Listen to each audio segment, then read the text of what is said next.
आपने देखा होगा प्रशांत जी के भाषण में, इसको लेकर प्रशांत जी ने बड़ा अच्छा जवाब दिया है।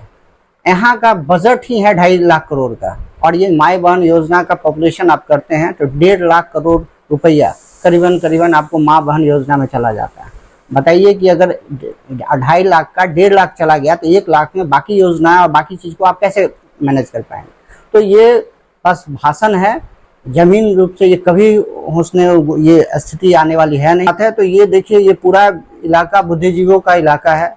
वो समझ रहे हैं कि बिहार में बदलाव की ज़रूरत है। 17 साल से एनडीए की सरकार है और क्या काम हो रहा है हम लोग को पता है। हमारे ये यहाँ के विधायक संजीव चौरसिया पिछले 10 साल से यहाँ से विधायक हैं और काफ़ी बढ़िया मार्जिन से जीत भी रहे हैं। लगभग 1 लाख वोट उनको मिलता है, लेकिन अगर काम के दृष्टि से देखा जाए तो यहाँ कोई काम नहीं हुआ।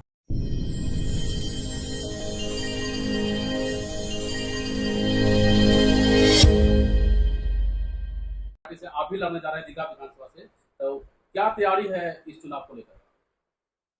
देखिए, सभी दर्शकों को मेरा नमस्कार और आप लोग आए, आपका स्वागत है।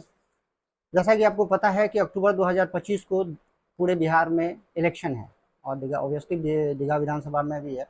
और हम लोग इस विधानसभा से पिछले 2 साल से हम लोग तैयारी कर रहे हैं। पटना शहर हम बेसिकली मेरा बैकग्राउंड यही है कि कभी पॉलिटिक्स में हम लोग आना चाहे नहीं, लेकिन जब प्रशांत जी की बातों को हम लोग ने सुना तो मई 2022 से उनके साथ हम लोग जुड़े हुए हैं और तब से बिहार को बदलाव करने की दिशा में हम लोग इससे जुड़े हुए हैं।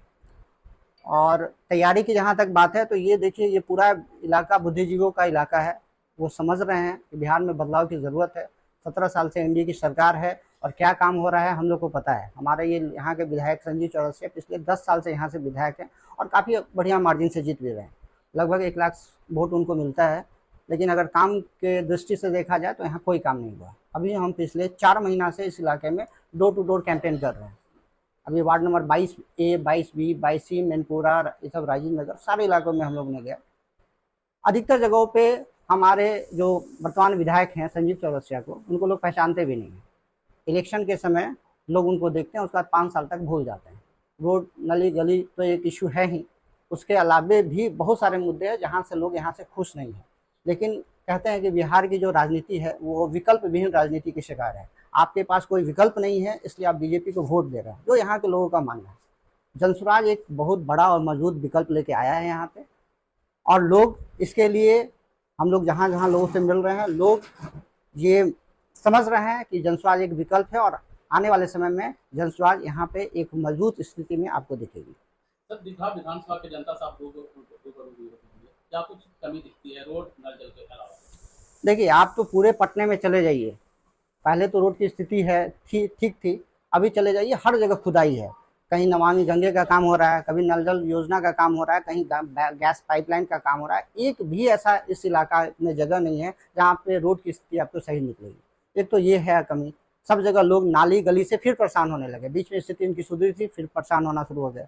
दूसरा बात, बहुत सारे मुद्दों पे यहाँ पे हमारे जो स्थानीय विधायक है बहुत ही एकदम सक्रिय हैं, कोई काम नहीं करते हैं, और इसके कारण जनता में काफ़ी आक्रोश भी है। आप लोग पत्रकार बंधु है, आप लोग जाके पता कर सकते हैं, पूछ सकते हैं लोगों को कि उनके इलाका में संजीव चौरसिया कितने दिन आके विजिट किए। ये तो विकास काम हो रहा है ना, जैसे लोगों को सुविधाएं दी जा रही है, नल जल के लिए है, गैस पाइपलाइन है, उसके लिए सड़क। सही बात है, लेकिन आप जाइएगा नल जल योजना में, उसके गाइडलाइन को पढ़िएगा कि अगर आप नल जल योजना में गड्ढे को आप खोदते हैं तो आपको भरने की जिम्मेवारी, उसको रिपेयर करने की भी जिम्मेवारी आपकी होती है।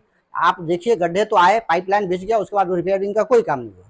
सही बात है, विकास का काम है, होना भी चाहिए, इसमें हम लोग कोई आपत्ति भी नहीं है, लेकिन प्रॉपर ढंग से वो काम तो हो। ये काम को लेके नहीं है। आप देखिए नल जल योजना में अभी सीएजी का रिपोर्ट आया, कितना घोटाला हुआ है। आप नमामि गंगे में जाइए, देखिए जहाँ पे 8 इंची की ढलाई होना चाहिए वहाँ 2 इंची की ढलाई हो रही है। तो ये तो विकास का काम है, इसमें काफी घोटाले भी हो रहे हैं। अब आपको क्या करना है, आप जनता से पूछ लीजिए, आपको पता चल जाएगा कि क्या काम है। हर जगह नली गली खुदी हुई है। देखिए, बारिश का समय आने वाला है, देखिए पूरा पटना फिर से पानी पानी होने वाला है। अभी वर्तमान विधायक जो है संजीव चौरसिया लगातार वहां से यहाँ से विधायक होना है, तो काफी चुनौतियों का सामना करना पड़ सकता है, कैसे कीजिएगा? देखिए, चुनौती इस बार उनके लिए है, हमारे लिए चुनौती नहीं है। इस बार संजीव चौरसिया समझ रहे हैं कि जनसुराज पार्टी उनको बहुत बड़ी चुनौती देने वाली है, क्योंकि पिछले 10 साल से उनके पास कोई कॉम्पिटिटर नहीं थे। अपोजिशन में आरजेडी महागठबंधन में ये सीट जाती है, कभी कांग्रेस को जाती है, कभी आपको कम्युनिस्ट को जाती है। तो और वो लोग बस लड़ने के लिए लड़ते हैं, वो उनका जो परंपरागत वोट है उनको मिलता है। और संजीव चौरसिया बिना किसी लाग लपेट के डर के आराम से अच्छे मार्जिन से निकल रहे हैं। लोगों के पास विकल्प नहीं था, इस बार लोगों के पास विकल्प आया है और जनसुराज इस बार संजीव चौरसिया को पानी पानी करने वाला है। इस बार जो है संजीव चौरसिया राजमहल नाला जो है लगभग 181 करोड़ की लागत से निर्माण करवाने जा रहे हैं। तो ये चुनाव के समय में जब जो बातें हो रही है, तो क्या लग रहा है चुनाव कन्वर्ट करने के लिए, क्या वोट बैंक बनाने के लिए? सर ये पूरा का पूरा चुनावी स्टंट है। आपको हम बता रहे हैं, आप चले जाइए राजीव नगर में वार्ड नंबर 7 में जो पटेल नगर का इलाका है, वहाँ पे पिछले साल लोगों ने बाइकआउट किया था कि संजीव चौरसिया नाला नहीं बनाएंगे तो उनको वोट नहीं दिया जाएगा। और इस बार भी वहाँ के लोगों ने लिटरली बाइकआउट किया है कि संजीव चौरसिया को वोट नहीं देंगे। ये कुछ ऐसे मुद्दे हैं जिनको लेके ताबड़तोड़ अभी इनॉग्रेशन किया गया था, यहाँ पे नीतीश बाबू ने किया था, नाला बनेगा, गली बनेगा। ये तो चुनावी स्टंट है, कोई काम होता नहीं यहाँ पे। और सबसे बड़ी मुद्दा, ये जिस विधानसभा में आप खड़े हैं राजीव नगर में, यहाँ पे 4 ऐसे वार्ड हैं जिसमें 1 लाख पॉपुलेशन के लोग हैं, वो परेशान है किससे? हाउसिंग बोर्ड के जमीन के कारण। आप जिस जगह पे बैठे हुए हैं, यहाँ का जमीन किसान का जमीन सरकार बताती है और यहाँ पे आप मकान नहीं बना सकते हैं, लेकिन हर रोज मकान बनती है। 1 लाख रुपये आप थाने को दीजिए, आपको ढलैया देने के लिए तैयार है। आप और इसका दूसरा क्या है, एक तो आपके पास चलिए आप मकान बनाए अपने पैसे से, हाउस लोन आपको नहीं मिल रहा है। कल को ये एसेट को सरकार मानती ही नहीं है आपको। कल को अगर आपको बिजनेस करना है, आपको बच्चे को एजुकेशन लोन लेना है, तो आप इस प्रॉपर्टी को मॉर्गेज नहीं कर सकते, थाना को पैसा देना पड़ेगा, उसके नहीं तो आपको परेशानी करना पड़ेगा, झेलना पड़ सकता है। तो बहुत सारे ऐसे मुद्दे हैं जिनको लेके संजीव चौरसिया की सरकार पिछले 17 साल से बोल रही है कि हमारी सरकार आएगी तो इस इलाके को हम लोग फ्री कर देंगे, लेकिन ये भाषणबाजी के अलावा कुछ नहीं रहा। जनसुराज का मानना है कि यहाँ के लोगों के हित को देखते हुए काफ़ी संख्या में करीबन 1 लाख घर बना हुआ है, उसको देखते हुए हमारी जब भी सरकार बनेगी, पहले कैबिनेट मिनिस्टर में जो बैठक होगी उसमें हम लोग इसको फ्री लैंड घोषणा करेंगे। ये यहाँ की जनता को हम आपके मीडिया के माध्यम से बताना चाह रहे हैं। जिस तरह से आरजेडी जो है मां योजना को लेकर 2500 की घोषणा कर दी है महिलाओं को लेकर, और कांग्रेस भी कर दिया है, जिस तरह से प्रलोभन दे रही है, क्या है प्रलोभन दे रही है, क्या है? आपने देखा होगा प्रशांत जी के भाषण में, इसको लेकर प्रशांत जी ने बड़ा अच्छा जवाब दिया है। यहाँ का बजट ही है 2.5 लाख करोड़ का, और ये माई बहन योजना का पॉपुलेशन आप करते हैं तो 1.5 लाख करोड़ रुपया करीबन आपको माँ बहन योजना में चला जाता है। बताइए कि अगर 2.5 लाख का 1.5 लाख चला गया तो 1 लाख में बाकी योजनाएं और बाकी चीज़ को आप कैसे मैनेज कर पाएंगे? तो ये बस भाषण है, जमीन रूप से ये कभी उसने ये स्थिति आने वाली है नहीं। या तो तेजस्वी यादव खुद बेवकूफ़ है या तो जनता को बेवकूफ़ बना रहे हैं। सर, आप चुनाव जीते हैं तो आपकी पहली प्राथमिकता क्या रहेगी? देखिए, चुनाव जीतने के बाद जैसा कि मैंने आपको बताया कि अगर हमारी पार्टी सरकार बनाने में सक्षम होती है तो दीघा विधानसभा का जो ये एरिया है, राजीव नगर का एरिया है जिसमें 4 लाख वार्ड आते हैं, इसको सबसे पहले फर्स्ट मीटिंग में हमारी प्राथमिकता रही कि हम अपने सरकार के माध्यम से इसको फ्री करें। दूसरा, कई जगह पे यहाँ पे बेसिक चीज़ है जिसके लिए यहाँ पे परेशान है। सबसे बड़ा आप लोग देखते होंगे एक जाम की समस्या। यहाँ पे प्रॉपर वे में वेंडिंग जो नहीं होने के कारण लोग सड़क के किनारे ही ठेला फल वाले अपने लगाते हैं। भाई उनकी गलती भी नहीं है, उनको भी अपना रोजी रोजगार करना है। बिहार में आपके पास ऑप्शन तो है नहीं, पटना शहरी इलाका यहीं पे आपको करना है, तो उनके बारे में पास प्रॉपर कोई जगह नहीं है जिस पर अपना वो कर सके। तो हम तो एक वेंडिंग जोन बनाने की बात कर रहे हैं, जाम समस्या से निदान की बात कर रहे हैं, और जो डेवलपमेंट का जो बेसिक चीज़ होता है, पार्क, नदी कर रहे हैं, नाला, पार्क वगैरह, इसका व्यवस्था करने की बात कर रहे हैं।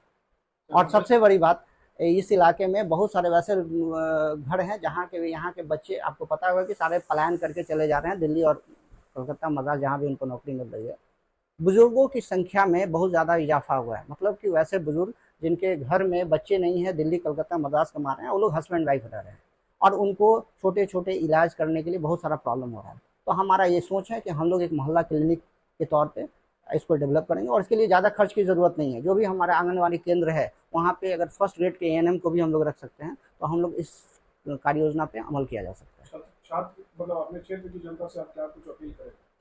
हम अपने क्षेत्र की जनता से यही अपील करेंगे कि देखिए, अभी तक बिना विकल्प विहीन राजनीति के आप लोग शिकार थे, नहीं विकल्प था, जनसुराज एक विकल्प लेके आया है। आप देखिए, समझिए, और अगर लगता है तो जनसुराज को जरूर वोट कीजिए। ये आपके भविष्य के लिए और आपके बच्चे के भविष्य के लिए सबसे ज़्यादा जरूरी है। सर, मेरा नाम राजीव कुमार सिंह है और हम दीघा विधानसभा से जनसुराज